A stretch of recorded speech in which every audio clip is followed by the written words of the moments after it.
Hello everyone. In this chapter support and moving in living organisms, inshallah we'll talk about the skeletal system in man. But first, do you ask yourself before how we can move? And what the main thing that support the whole body? What are the bones that we have in our body? And what the cute skeleton? Okay, that all about our lesson right now. So, at the end of this lesson you should be able to recognize the concept of support in man, recognize the structure of the muscle, and drawing the vertebra. So, let's get started. The human skeletal system. Firstly, the skeleton of man consists of 206 bones. What? 206 bones. And each bone has a shape and size that's suitable for its function. But here, we have the two main parts of the skeletal system. The first one called axial, this axial part, and the second one called appendicular, this appendicular part. What about the axial that consists of three elements? Vertebral column, skull, thoracic cage. What is this? Okay, this is the vertebral column. This is the vertebral column. Okay, and this is the skull. We surely know it. This is the skull. And there is the thoracic cage. What? That thoracic cage that protects the heart here. Okay? Okay. What about the appendicular? It consists of two parts, the girdles and forelimbs. The forelimbs, yep, we have the forelimb and the hind limb. So, it's the forelimbs, that two and that two.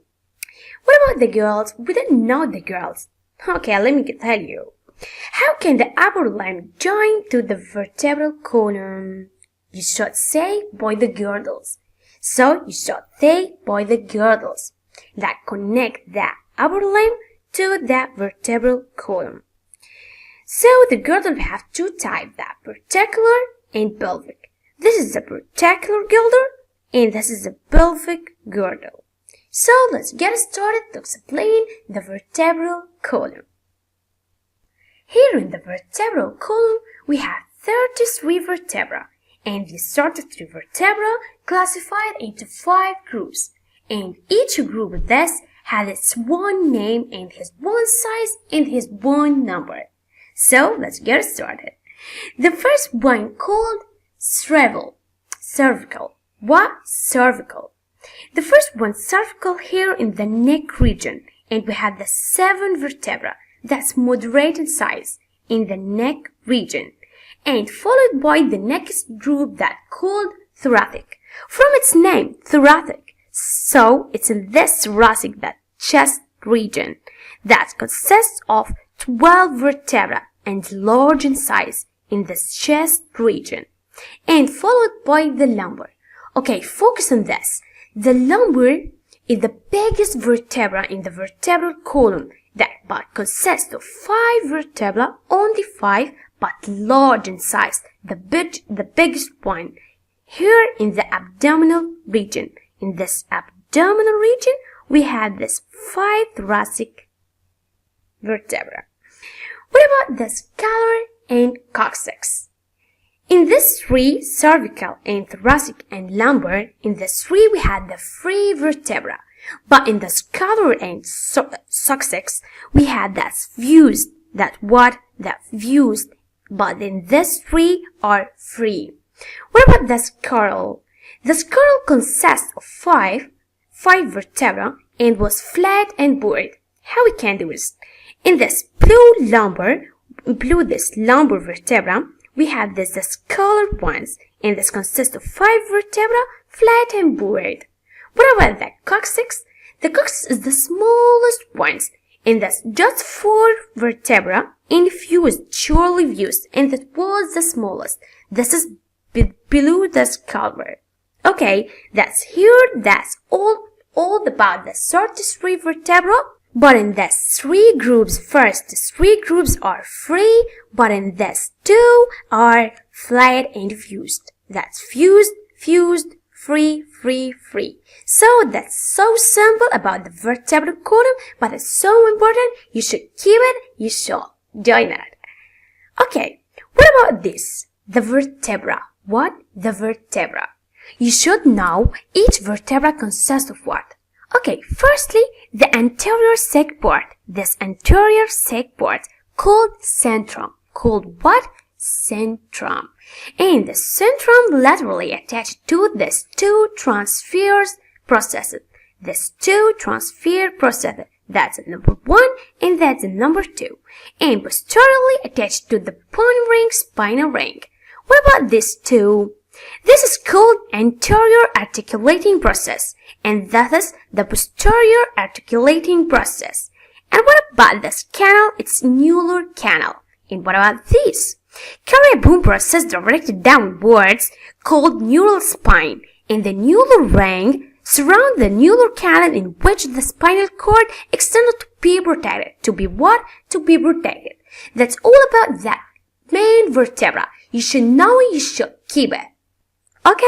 Okay. Who's next? Okay, the skull. The skull, we can call this the cranium. What? The cranium. It's a bony case. Surely we have this bony case that consists of bones. But there's a posterior part and the anterior part. What about the posterior part? It consists of 8 serrated bones attached firmly to each other to form a cavity. What is the function of this cavity? Okay, let me ask you. There's here the brain? Yeah, there's brain. So this cavity have a function to protect this brain. To protect what? To protect this brain. Okay, what is that? The base of the skull. There is a forming magnet through which the spinal cord is connected to the brain. That's so important, focus on that. That's all about the posterior part. What about the anterior part? This is the anterior part. Include the face bones and the 2 jaws, that upper jaw and lower jaw, the 2 jaws. And also include the possession of sense organs. What about the sense organs? The ears and eyes and nose and surely the teeth, the upper one and lower one. That's all called anterior part. That include the face bones and the 2 jaws. Like by the posterior bones, that about 8 bones, serrated bones attached firmly to each other to form the cavity. That's all about the skull. It's so simple but so important. Who's next? Oh, the thoracic cage. It's so important, guys. Focus with me. And this cage, we shall be able to know that slightly conical, not triangle, square, knob. It's conical in shape. Conical in shape. Like connect that at 1, 2, 3, 4, 5, 6, 7, 8, 9, 10, 11, 12. So it's 12 pairs. These 12 pairs connect entirely to this part, which called sternum. This called sternum. But not the 12 pairs that connect to the sternum. Only the 10 ones. But here we have 2 pairs that don't reach to the sternum. Why? Because it's too short to reach it. So it don't reach the sternum. And these 2 parts called the floating ribs. What? It's called floating ribs. Why? Give a reason it's called floating ribs. Because these 2 lower parts are so short and don't reach to the sternum. That's all the thoracic cage. It's so important. Who's next? Oh, the particular pectoral girdle. Before we said that we have 2 types of girdles, the pectoral one and the pelvic one. So, let's explain the pectoral girdle. That consists of 2 identical holes. That side is the same of this side. So, it's 2 identical holes. And this side, we have the scapula and clavicle. In the scapula, the triangle dorsal bone. Its inner ends toward while the outer end its pointed head has a process attached to the clavicle. So it's so important. This is scapula bone that's had the triangle shape and the clavicle bone that same bone. And then we have a cavity, and this cavity called glenoid cavity. Focus on this, so important, guys. That called glenoid cavity. This glenoid cavity here between the scapula and the clavicle. And we are the side, the same of the scapula and the clavicle. So we should say 2 identical holes. That side, the same of this side. That's all the pectoral girdle. Who's next? The forelimb. The pectoral girdle that produces the forelimb to the whole body. we have the upper arm and lower arm. If I said upper arm, you should say about the humerus. What? Humerus in the upper arm. In the lower arm, we don't have 2 bones. In the upper arm only we have the humerus. But our lower arm, we have the 2 bones. First one called ulna and the second one called radius. How can I differentiate between them? Okay, the radius is so small in size between the ulna, and the radius can rotate around and affect the ulna. That's about the lower arm, whose next is followed by these 10 bones. 1, 2, 3, 4, 5, 6, 7, 8. These 8 bones called corpus. Called what? Called corpus. It's so important. But these 8 bones are divided to 2 rows. That's the first row and the second row. 2 rows by 8 bones. That's all about that corpus. And the corpus followed all the bone. What? The bone. This bone about the corpus. What about the bone? Here we have our bone. The bone consists of 5 long thin bones. There's 5 long thin bones that called metacarpals. What? Metacarpals. Followed by the bones of 5 digits, which is made of 3 bones. That 5 digits made of 3 bones, but 1, 2, 3. These 3 bones called phalanx. What? Phalanx. Except the sum, that which consists of 2 phalanx only. Thus 4 have 1, 2, 3 phalanx, but the sum only have 2. So that's all about the bone. It's so clear. Clear? Okay, clear. The next one, the pelvic girdle. We said before that we have 2 types of girdle, and we have the pectoral girdle and the pelvic girdle. And the pectoral girdle, we said that we had the 2 identical halves. And surely here we have also the 2 identical halves, but fused at the very side that region called pelvic symphysis. Public septum. And now, focus with me in this part. It's so important, guys. In each half consists of a dorsal bone called ilium. Called what? Called ilium. And each which we attach to anteriorly and ventrally to a bone called pubis. Called what? Pubis. And attach it posteriorly and ventrally to a bone called ischium. Called ischium. Bone there is a deep depression called acetabulum. It's a deep depression called acetabulum, into which the head of the thigh bone femur fits to the forming the hip joint. Forming what? The both joint. It's so difficult, but so important. You should focus it. You should keep it. Who's next? The hind limb. Wow.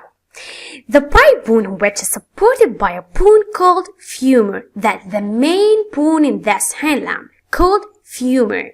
In the chicken dash, we have the 2 bones like the forelimb, but the 2 bones called tibia and fibula.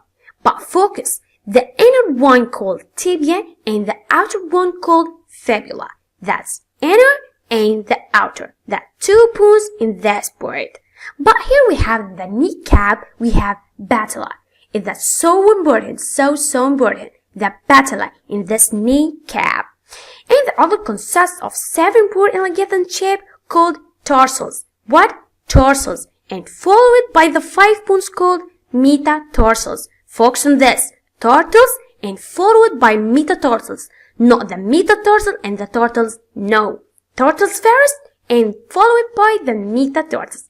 And about that forelimb, we have also in the hind limb the 5 tools. And the made of 3 bones called phalanges. That's 3 bones called phalanges in the end of that. Except the big toe that had only 2 phalanges. Not 3 like this 4. No, except the big toe that which has 2 phalanges only. It's so related to the forelimb, but so easy. So we have the end of our lesson now. The conclusion that we had studied the axial system, about the vertebral column and the skull and the thoracic cage, and also we talked about the appendicular system, about the girdles, the two types of it, and the four limbs that we have. And that's all about our lesson.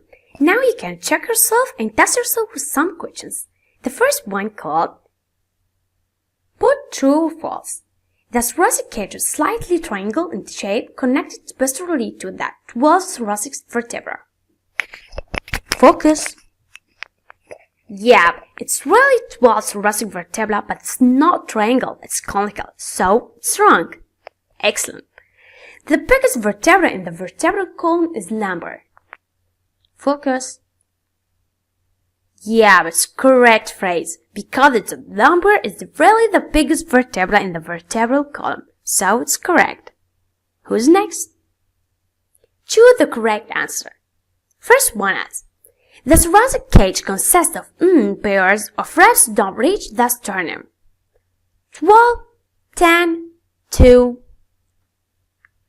Yup, excellent. It's 2 pairs that not reach to the sternum. The second one, the foot bones, which consist of 5 bones called tarsals, phalanges, metatarsals. You should focus on that, so important. Excellent, it's metatarsals. It's called metatarsals. Excellent, you're so perfect. The next one, the most important question we have in our exam, give a reason. The vertebral column is considered the main axis. Focus on that, so important. Okay, let me tell you the answer. The vertebral column is considered the main axis because it's attached to the upper end of the skeleton with the skull and also connected to the thoracic cage, and the forelimbs through the shoulder bones and lower limbs through the pelvic bones. That's so clear? Okay. And these were some questions that we can test yourself by yourself in your home and answer them. You can take a screenshot of them now. And that's all about our end. And good luck. With Nafham, we can learn more easy. Bye bye.